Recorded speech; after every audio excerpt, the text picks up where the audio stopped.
धन्यवाद। आजकल काम कम हो रहे, तारीफें ज्यादा हो रही है। तो जिस तरह से हमारे कमलेश भाई बोल के गए हैं, मैं भी चाहूंगा उसी अंदाज में बात करूं। ज्यादा घुमा फिरा के बात करने से अच्छा है, क्योंकि वक्ता बहुत सारे हैं। और जैसा कि हमारे से पहले अभी आनंद राय साहब आए थे, बहुत ही अच्छी बात कह के गए। मैं उसी चीज को आगे बढ़ाऊंगा। इस देश की बात कर रहा हूं मैं, जिस देश में हम रहते हैं, बहुत महान देश है। इस देश को बनाया किसने? किसने बनाया? हम सब ने मिलकर बनाया। क्या किसी एक व्यक्ति विशेष ने, एक जाति विशेष ने, एक धर्म विशेष के व्यक्ति ने बनाया? क्या देश कब बनता है? जब इस देश में मजदूर, गरीब, किसान, अधिकारी, कर्मचारी, जनप्रतिनिधि सब लोग मिलकर एक जैसा काम करते हैं, इस देश के समाज के लिए, उत्थान के लिए काम करते हैं। और जब देश का संविधान निर्माण होता है और उसके संविधान के अनुरूप जो कानून कायदे होते हैं, उसके अनुसार देश के कानून कायदे चलते हैं, अनुसरण होता है, तब वो देश बनता है और उसी कानून कायदे के अनुरूप चलता है। लेकिन हम लोग देख रहे हैं आज राहुल गांधी की भारत जोड़ो यात्रा चल रही है, तो उसको, राहुल गांधी को हम लोग किस नजर से देखते हैं? कौन सा नेता है वो? राष्ट्रीय नेता।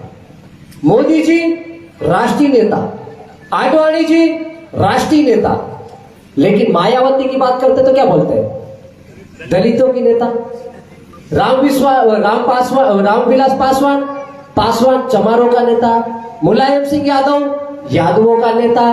कांतिलाल भूरिया आदिवासियों का, मैं नहीं मानता, लेकिन वो सीट है आदिवासी की, तो आदिवासियों का नेता। तो जितने भी ट्राइबल सीट के लीडर हैं वो सब आदिवासियों के नाम पर जाने जाते हैं। वैसे कि वैसे हम जिस फोटो की बात कर रहे हैं, जिस स्टेचू की बात कर रहे हैं, जिस मूर्ति स्थापना की बात कर रहे हैं, अरे जिसका ये देश है उसको तुम मूर्ति स्थापित करने से कैसे रोक सकते हो? आज राणा पुंजा भील नहीं होता तो मेवाड़ नहीं होता, मेवाड़ नहीं होता तो कमलेश भाई ने बोल दिया मुगलिस्तान होता, राजस्थान नहीं होता, हिंदुस्तान नहीं होता। और उस देश को बचाने वाला, इस मातृभूमि के लिए अपना सर्वोच्च न्योछावर करने वाला वीर शिरोमणि क्रांतिकारी महान योद्धा आदिवासी भील कौम का राणा पुंजा भील था। वो देश का नेता नहीं, देश का क्रांतिकारी था। आज उसकी मूर्ति स्थापित करने के लिए हमको 6x6 की जमीन के लिए संघर्ष करना पड़ रहा है। हमने फोटो देखी थी, कांति भाई और पूरी जो हमारी टीम गई थी, एक प्रस्ताव ठहराव के लिए एक छोटे से जनप्रतिनिधि से बहस कर रहे थे। कौन है भाई वो? झाबुआ जिला 244(1) के अंतर्गत आता है। यहाँ 13(3) का लागू होती है, जिसको हम रूढ़िगत बोलते हैं, ग्राम सभा बोलते हैं, और उसको विधि का बल प्राप्त होता है। लेकिन हम लोग क्या कर रहे हैं? सरपंच के पास जा रहे हैं। क्या कारण है भाई?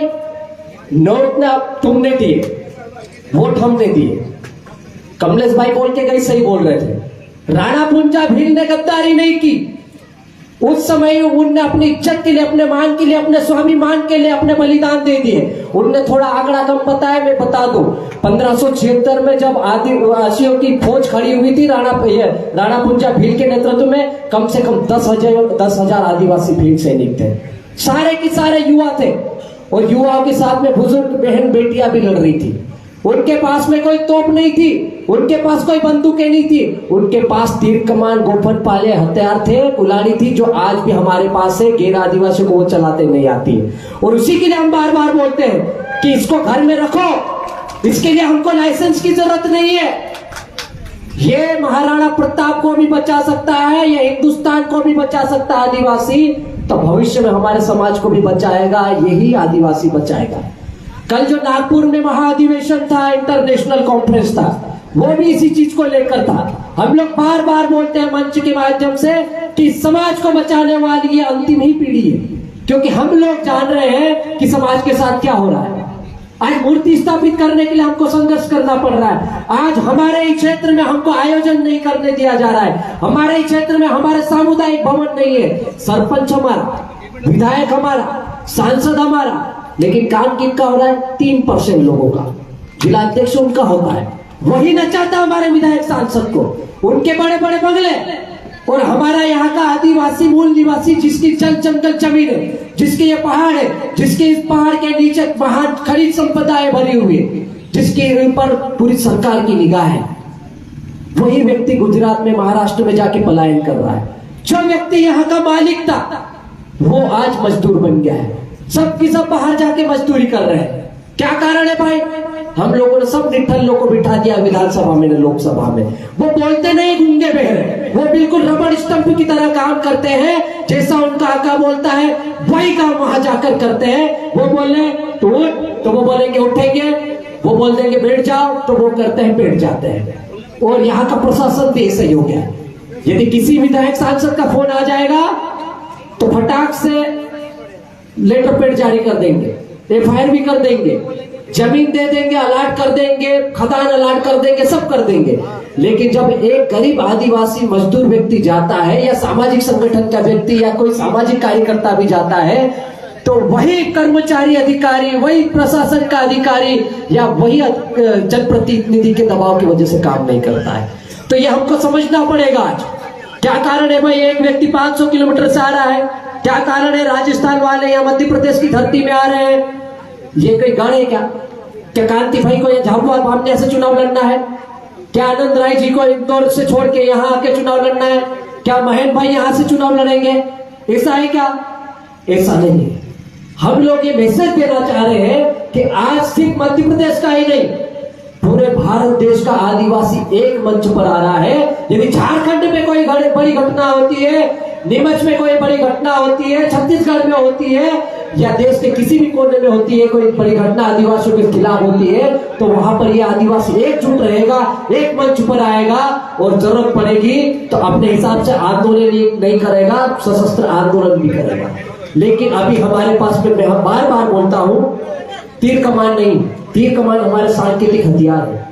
अभी हम बाबा साहब के संविधान को मानने वाले लोग हैं, हम इस देश की संविधान की प्रस्तावना को मानने वाले लोग हैं। और संविधान की प्रस्तावना बोलती है हम भारत के लोग, बोलती है। उसकी सबसे पहले जो लाइन आती है वो यही बोलती है भारत के लोग। अब हम भारत के लोग में कोई दलित, मजदूर, चमार, भील, भिलाला, पटिया, बारेला, ऐसा कुछ नहीं।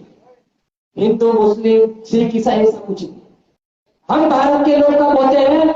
जब इसमें सभी धर्म के लोग आ जाते हैं, सभी जात के लोग आ जाते हैं, सभी धर्म के लोग आ जाते हैं। तो हम भारत को बनाने के लिए निकले, हम हमारे स्वाभिमान को बचाने के लिए निकले, हमारी संस्कृति, सभ्यता, परंपरा को निभाने के लिए निकले, उसको बचाने के लिए निकले हैं। और यही पीढ़ी बची है जो हमारे समाज को बचा सकती है। ये तो गांव में बैठा हुआ अनपढ़ व्यक्ति, उसको नहीं मालूम बेटा आरक्षण क्या है, बेटियों पर क्या होते हैं, जनप्रतिनिधित्व का आरक्षण क्या होता है, 330 क्या है, 332 क्या है, 244 क्या है। तो हमको ये जानकारी भी देना है, साथ में समाज को जागरूक करके साथ में लेकर भी चलना है, संगठित भी रखना है। छोटी छोटी चीजें छोड़ दो, कोई भील अलग हो गया, कोई भिलाला हो गया, कोई पटलिया हो गया, कोई बारेला हो गया, कोई अलाना हो गया, कोई फिराना हो गया, कोई ढिक्का हो गया, कोई नीले गमछा वाला अलग हो गया, पीले वाला अलग हो गया, सफेद वाला वो अलग हो गया। तुम्हारा दुश्मन तो यही चाहता है कि तुम टुकड़े टुकड़े में बट के आपस में कट के मर जाओ। तो हमको ये छोटी छोटी चीजें छोड़नी पड़ेगी। संगठनवाद छोड़ना पड़ेगा, क्षेत्रवाद छोड़ना पड़ेगा, जातिवाद छोड़ना पड़ेगा, उपजातिवाद छोड़ना पड़ेगा, समाज को एक मंच पे लाना पड़ेगा। एक मंच पर ये सब मुद्दों बांध कर आपको एक बुलंद आवाज में समाज का नारा बुलंद करना पड़ेगा, तभी हम बोल पाएंगे हम वो आखा एक छे, नहीं तो हम वो आखा सब एक छे। ये समझ में आ रहा है सर? हम वर्चस्व की लड़ाई लड़ रहे हैं, मैं तो देखता हूँ कोई राष्ट्रीय बन रहा है, कोई अंतरराष्ट्रीय बन रहा है, कोई प्रदेश का बन रहा है, समाज का कोई नहीं बन रहा है। सबको टेक चाहिए भैया और सबको मंच चाहिए। तो मंच के पीछे मत भागो, जब तुम अच्छा काम करोगे तो मंच पे खुद लोग दौड़ा के जाएंगे, आपको बुला के जाएंगे। समाज के पीछे जाओ, अंतिम पंक्ति में बैठकर समाज की बात करो, काम करो, वहां से उठा के यहाँ पर लाने का काम समाज का है, आपका नहीं। तो ठीक है दोस्तों, इसके बाद में बहुत सारे वक्ता है, सबको सुनना है। मैं एक चीज बता देता हूँ, हमारे बीच में एक अच्छे कवि है, रचनाकार है, जिन्होंने राणा कुंजा भील के बारे में, वैसे गैर आदिवासी नहीं लिखते लेकिन पेशे से पटवारी है और जात के ठाकुर है, बहुत ही शानदार कविता लिखी है। वो हमारे साथ आए हैं आज, कई अच्छे पुरस्कार मिले उनको, 700-800 पुरस्कार की उनकी झोली में। उन्होंने जयेश के ऊपर और राणा कुंजा भील के ऊपर बहुत ही बढ़िया कविता लिखी है, उनको भी हम सुनेंगे। बाकी और अच्छे वक्ता है, उनको भी सुनेंगे। आपने मुझे समय दिया, उसके लिए बहुत बहुत धन्यवाद। जय हिंद, जय भारत, जय जोहार। धन्यवाद भाई।